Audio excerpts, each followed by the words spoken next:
The Lord be with you. Good day, everyone. Today is 10th Sunday in Ordinary Time. Our Gospel will be coming from St. Mark chapter 3, verses 20 to 25.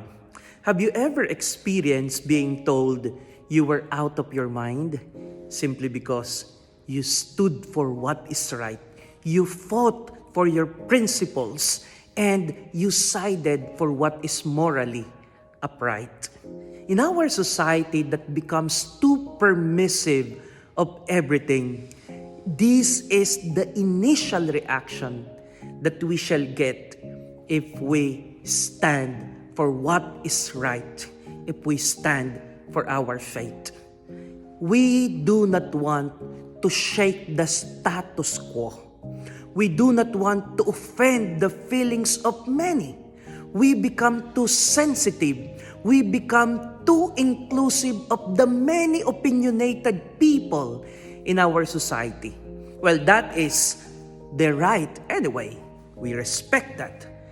However, that makes us think that there is no more objective truth, that there is no more truth that must be the basis of everything. Everything becomes subjective. Everything becomes relative, and that's dangerous.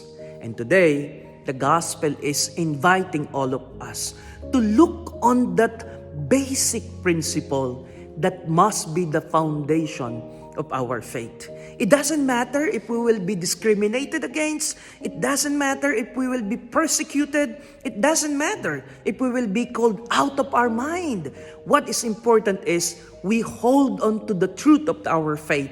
We hold on to the gospel being preached by our Lord Jesus Christ. Well, if we have been discriminated, remember, Jesus Christ was discriminated and persecuted also. And so, Jesus Christ is telling all of us today, never give up our faith. And today, we are being reminded of the hope that must be in our hearts. As Jesus said, we shall not be in despair in our proclamation of our faith. Even if people will not believe anymore on us, we just have to make it a point that the truth will shine in the end, that Jesus will remain as the foundation of our faith. God bless you, and may we continue to hold on with our faith in Jesus. Amen.